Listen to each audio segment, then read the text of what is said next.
Tulsi Gabbard leaves the Democratic Party. Biden pardons federal marijuana possession charges. And the LA City Council president resigns over racist remarks. That and more on this week's headlines.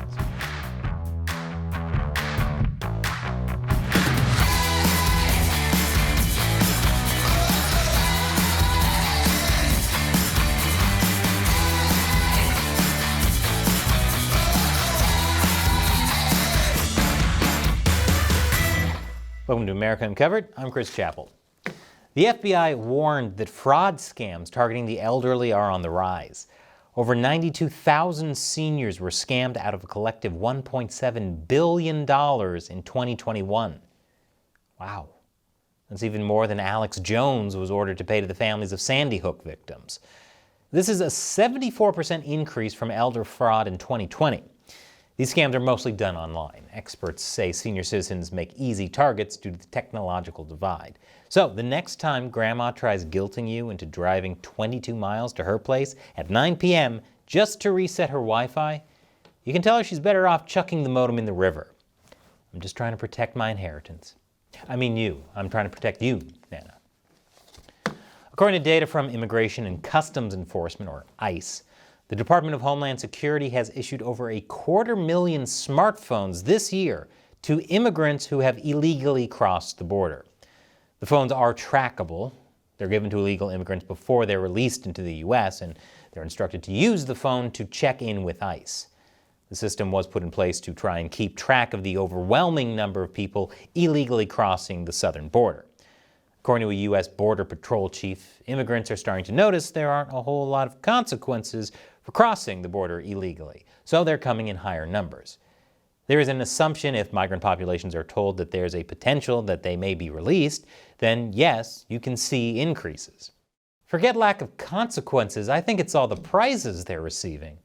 If you didn't know the story was about illegal immigrants and you heard a group of people won new smartphones and an all-expenses-paid trip to Martha's Vineyard, you wouldn't think they'd snuck into America. You'd think they snuck onto The Price is Right. Speaking of game shows, the Biden administration is trying to play let's make a deal with U.S. rail unions.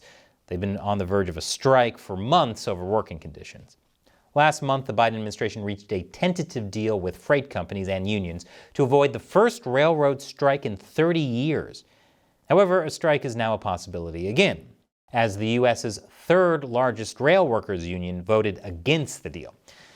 The deal offers a large pay increase for rail employees, but they feel it doesn't address their concern of compensation for sick days. The president of this union said, "Railroaders do not feel valued. They resent the fact that management holds no regard for their quality of life, illustrated by their stubborn reluctance to provide a higher quantity of paid time off, especially for sickness."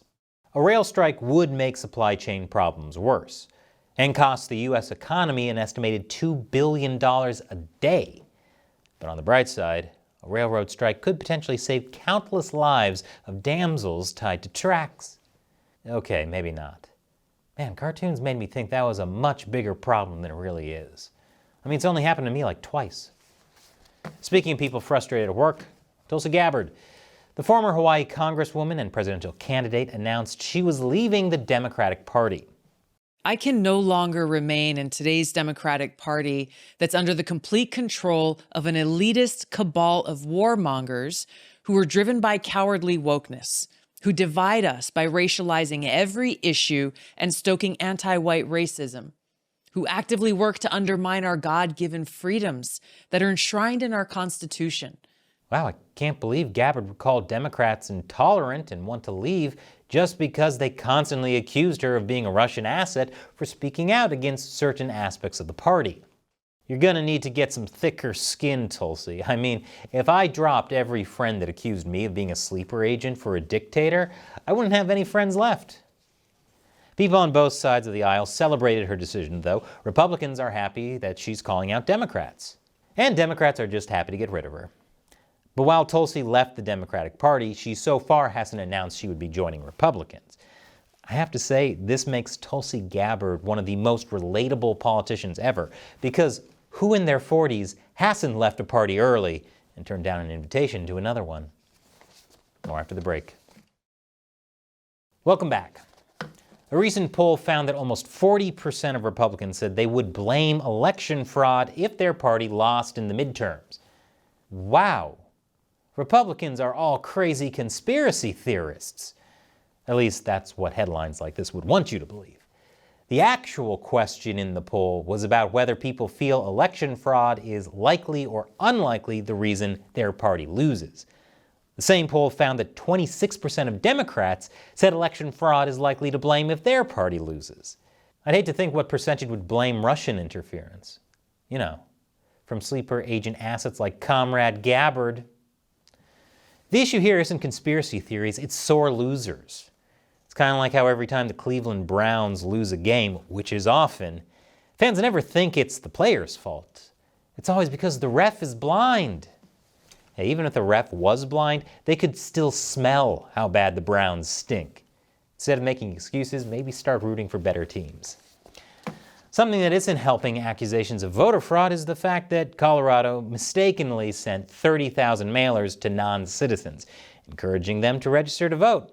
Colorado's Republican Party chair accused without accusing, saying, Colorado's Secretary of State Jena Griswold continues to make easily avoidable errors just before ballots go out. But Griswold said non-citizens wouldn't be allowed to register to vote.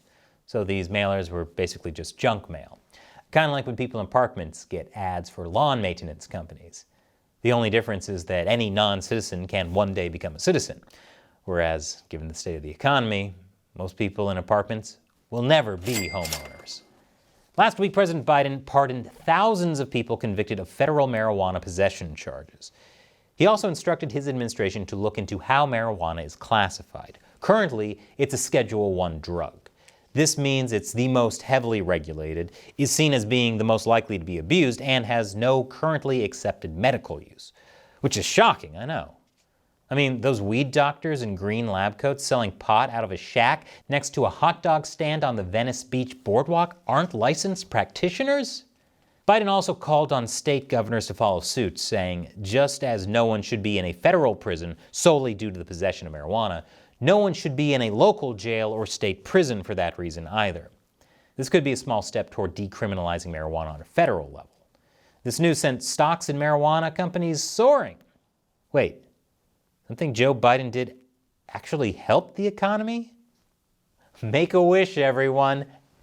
I wish in America politics weren't so partisan. In the past, Biden had been against marijuana legalization, so why did he suddenly change his mind? Well, timing could be everything. A majority of Americans support legalization. And wouldn't you know it, Biden starts pardoning people for marijuana a month before the midterm elections. This is also shortly after he announced a plan to cancel student loan debt. I wouldn't be surprised Biden is also behind Blink-182 reuniting this week. At this point, I feel like he's just going to start mailing people cakes that say, come on, man, vote for Democrats, would you, Jack? Biden's pardons earned him praise from not only weed advocates, but also civil rights advocates. But many are criticizing this move. Texas Governor Greg Abbott said he wouldn't take advice on crime from the leader of the Defund the Police party. And Arkansas Governor Asa Hutchinson said Biden has taken the talking points of drug legalizers and is giving up in the fight to save lives from drugs. Many Republicans are calling this nothing more than a cheap political ploy. Republicans are opposed to this for partisan reasons. I knew I shouldn't have told you my wish, now it won't come true. And after the break, Kanye West is locked out of Twitter and Instagram. Welcome back. Kanye West was locked out of his Instagram and Twitter accounts. On Instagram, West accused rapper Sean Diddy Combs of being controlled by Jewish people. And on Twitter, he said he was going to go DEFCON 3 on Jewish people and said they try to blackball anyone who opposes their agenda. These posts were removed from the platform, citing a violation of their policy on hate speech, and they locked West out of his accounts. Yikes. Considering how upset Kanye West is with some of the Jewish people, you'd think his name is short for Kanye West Bank. That's a Palestinian territories joke, not a banking joke. I can see where the confusion would be, given that West is also having banking problems right now. Elon Musk, who is once again trying to buy Twitter, said he reached out to West and expressed his concerns to him over his tweet. Musk said that he would oppose censorship should he take over Twitter. Limiting censorship on social media platforms is important, especially when you see how totalitarian regimes like Iran and China do it to push propaganda and narratives. It's a slippery slope. But it's like Kanye saw that opposition to censorship and said, "Challenge accepted." Speaking of racism, leaked audio showed 3 Latino Los Angeles City Council members, including Council President Nury Martinez, and the president of the LA County Federation of Labor, made racist and bigoted remarks about their colleagues, one of whom was white with a black son. They also discussed fears that redrawing the district lines could give black voters more power than Latino voters. The Democratic members of the all-Democrat-run council apologized, and Martinez resigned as city council president. She initially announced she would just take a leave of absence to reflect and have conversations with her family and constituents. I assumed those conversations were, how can I spin this? I can't? Okay, fine, I'll resign. I don't think she or the rest of them are actually sorry. They're just sorry they got caught. Because while the LA County Federation of Labor president also resigned, a representative on his behalf initially condemned the secret recording and its release, calling it illegal. Which is basically him saying, yeah, the blatant racism and corruption on display in the recording were not great, but the fact that you all found out about it, that's just plain wrong. As of this recording, the 2 other council members on the recording have not resigned from the council, despite demands from protesters and even President Biden to do so. The timing of this leak is interesting. The council's racist remarks were from a recording in 2021, during a meeting over political strategy and redistricting. Yet it wasn't released for a full year. Why? Well, because 2021 wasn't an election year, of course. This has the same energy as Biden waiting until just before the midterms to try and fix a bunch of issues. Man, wouldn't it be nice if politicians actually solved problems when they came up, instead of sitting on them until right before an election? So for now, the Democrats in Los Angeles are tearing each other apart, with behind-the-scenes racism exposed from members that have long claimed to be fighting against racism. And this is also on top of the LA City Council having 3 current or former members indicted for corruption over the past 3 years. Man, I have no idea why Tulsi Gabbard would want to leave that party. So what do you think about the stories we covered this week? Leave your comments below. And if you want to help us deliver nonpartisan news, be sure to support America Uncovered by going to patreon.com/America Uncovered. All it takes is $1 or more per episode to help us fight against YouTube's censorship and demonetization. We rely on your support to help us keep making great episodes. Once again, I'm Chris Chappell. See you next time.